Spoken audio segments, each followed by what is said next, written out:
This week on the Trent Out Loud Podcast. Suppose you get dependent on it. Suppose your dick likes it and is like, yo, I keep wanting more of that. And now you can't get an erection until you take Viagra.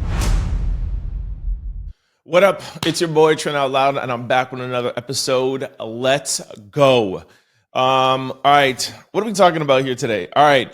The Breakfast Club just released a clip of Jada Pinkett Smith on The Breakfast Club. I was wondering why during her promo run she wasn't on The Breakfast Club, but they kind of just leaked a little bit. I'll let you know about what's going on with Will, but they just leaked a little bit of their interview, meaning the interview's in the bag and it's going to be coming out soon. I'm really excited to see her on a platform like The Breakfast Club. She did touch some black media outlets during her promo run, but I've never seen her really get interviewed by like a hip hop, a street media outlet. So I'm really excited to see the questions that Charlamagne has for Jada.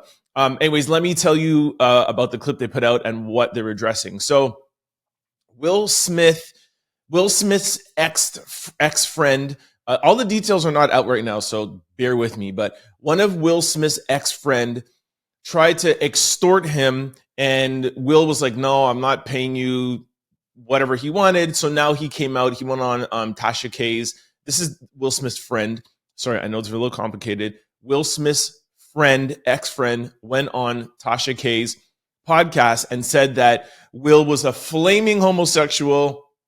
He is this, he is that. And one time he was on a set and he was in charge of managing what's his name? Dwayne Martin and Will Smith. He was looking around. He couldn't find Dwayne or Will. He went into Dwayne's dressing room, and when he walked in, he saw Dwayne having sex very aggressively, really aggressively with Will Smith. I'm going to play a clip. Here you go. So, all right, I open the door to Dwayne's dressing room, and that's when I see Dwayne and having anal sex with Will. Let me process that for a second. There was a couch, and Will was bent over on the couch, and Dwayne was standing up, killing him. Murder. It was murder in there. So when I first heard this like 2 days ago, I didn't even want to report on it because I was like, this is obviously trash news. And I'm like, no one is going to really pick this story up. I mean, you have so many people out here that are hungry to get attention or to get money or whatever, or extort celebrities. So somebody like Tasha K is not a reputable source. It's not official, but nowadays you could just go on anyone's podcast and say anything. It never normally really gets picked up, but I don't know why this story got picked up. Anyways, TMZ posted it. Now Jada's talking about it. And obviously Will Smith came out. He didn't come out personally, but he had his PR agent come out and say, no, he never had sex with Dwayne Martin. And now Jada is talking about it. So this is a whole nother thing with the Smiths. I know everybody's tired of hearing about Jada and Will, but now this is a story about Will and about Will being gay. There's been rumors forever that Will Smith has been gay and has whatever.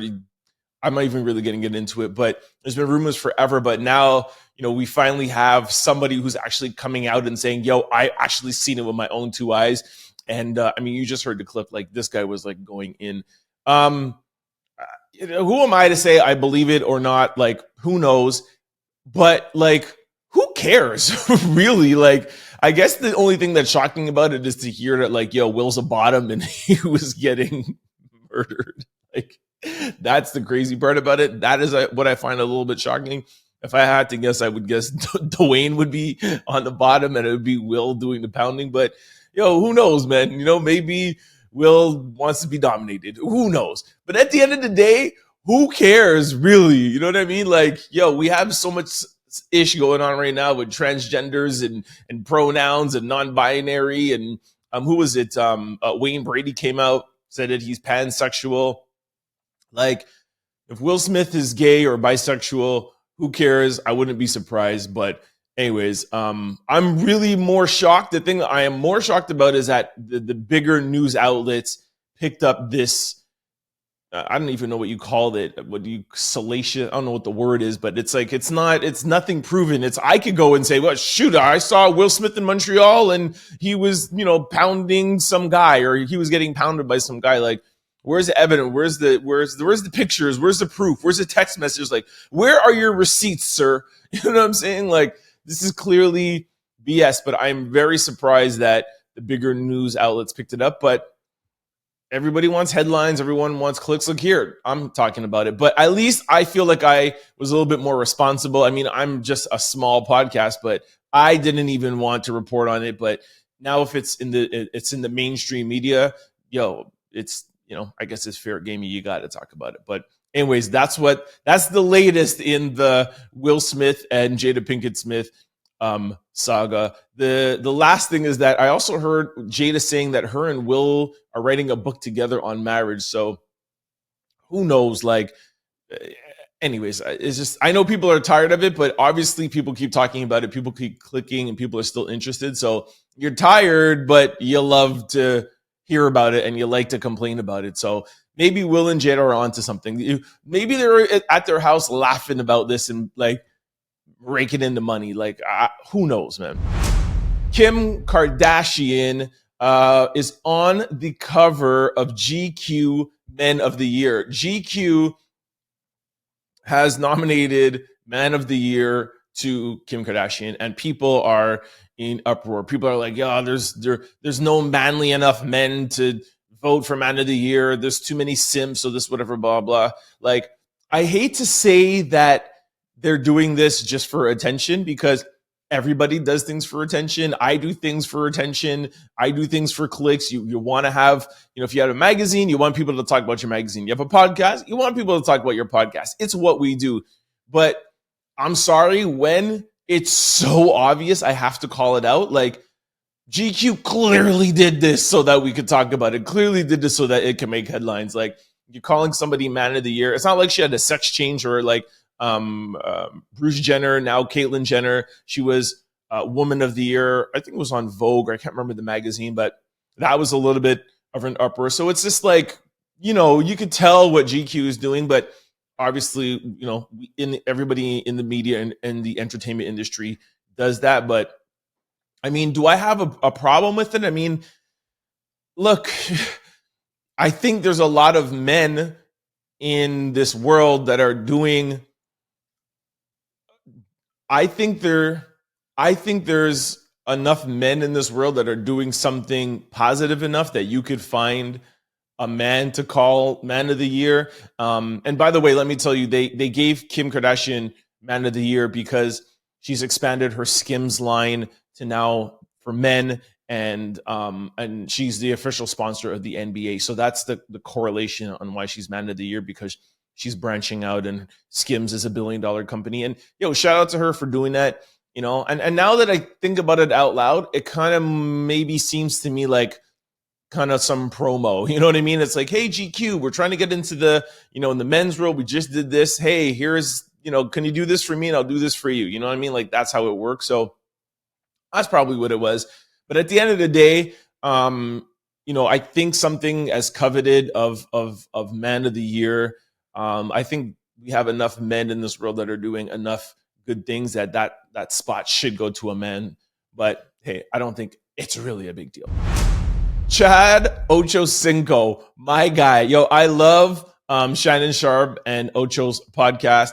For those of you who don't know, they have a podcast called Nightcap. Shannon Sharp has Club Shay Shay, and of course, Shannon Sharp is on First Take with Stephen A. Smith.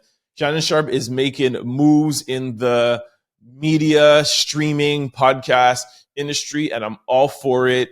His takes on First Take are always good. Club Shay Shay, his interviews are always amazing. And now Nightcap with Chad Ochocinco, Shannon's doing it big. And, just sidebar for 1 second.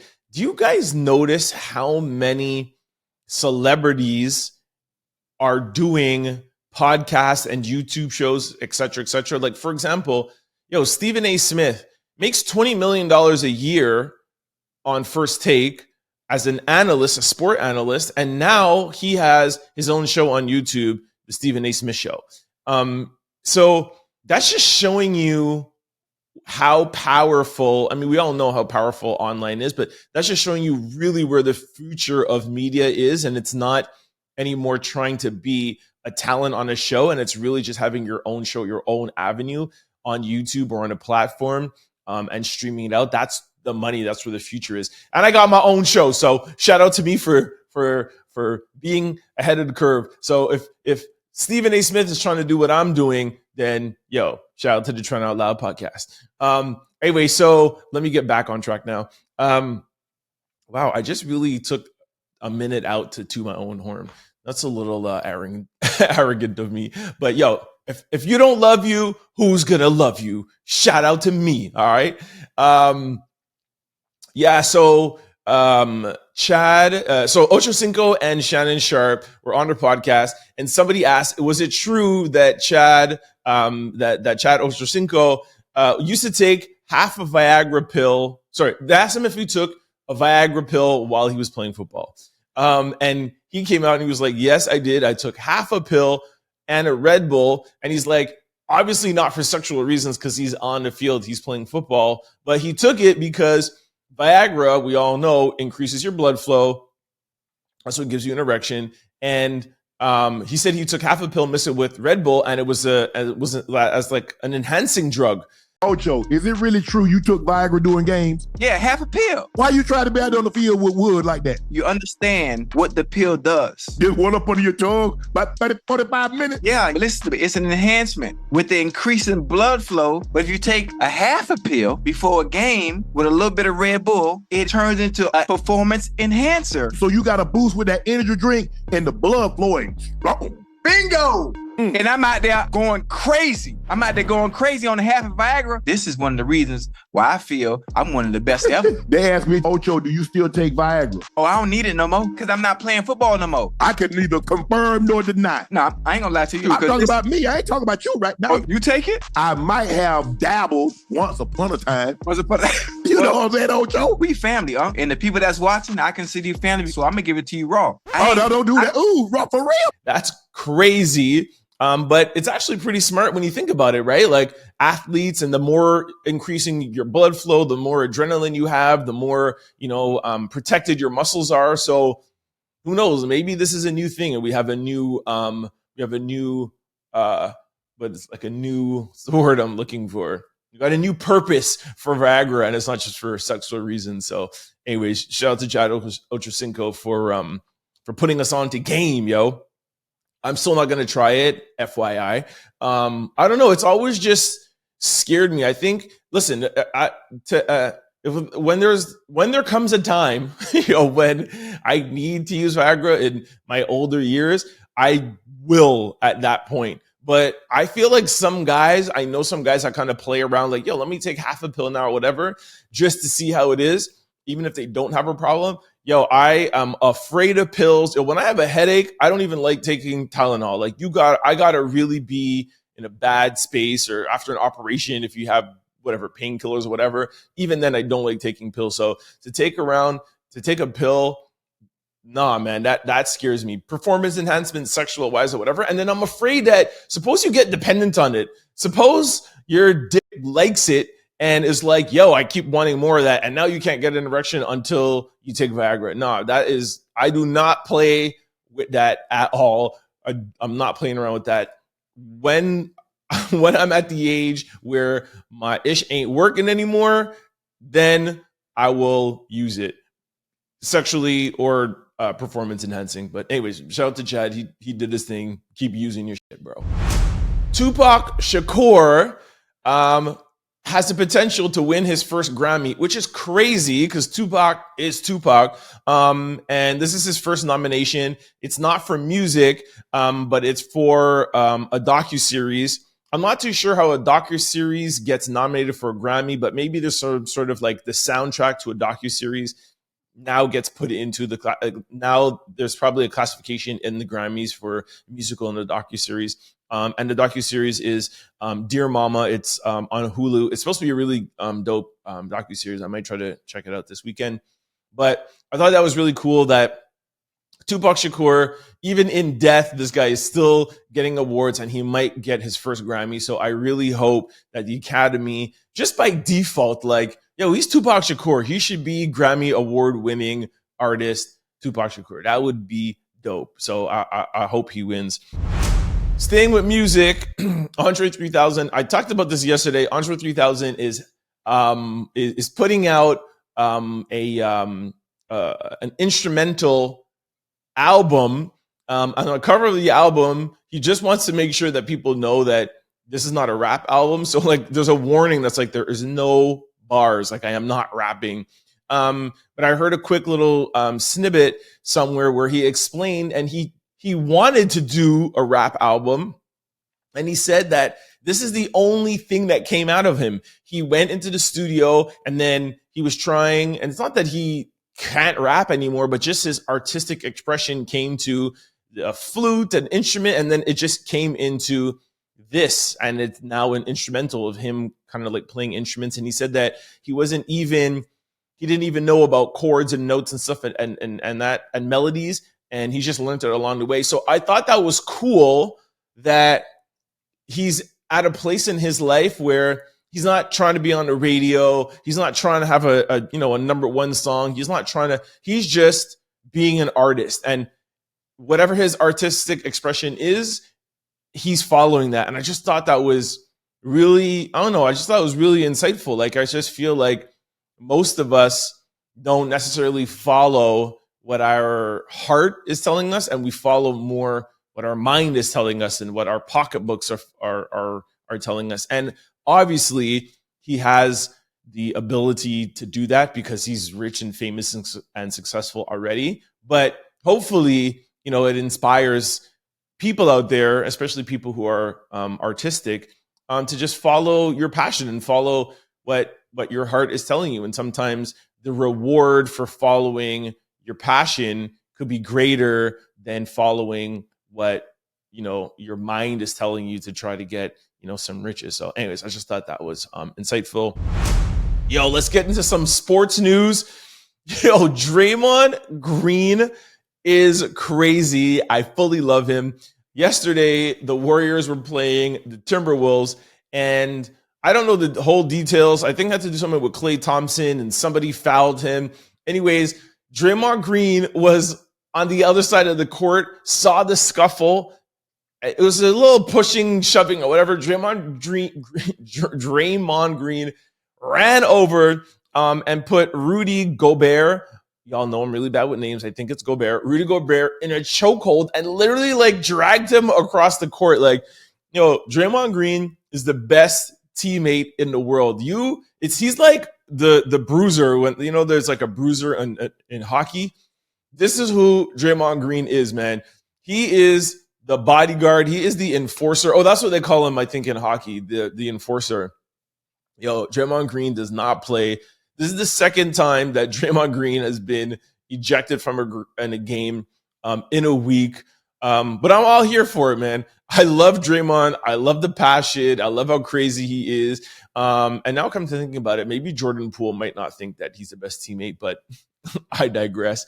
But yo, this dude is passionate. He doesn't give a F. He does his own thing, man. Like, I know a lot of people get upset. They think he's dirty. He's this or whatever. But yo, I mean, the one dirty thing he did is when I can't remember on what game, when he kicked that guy in the balls. But anyways, he could be a little bit of a pain in the ass. But yo, I'm here for it, man.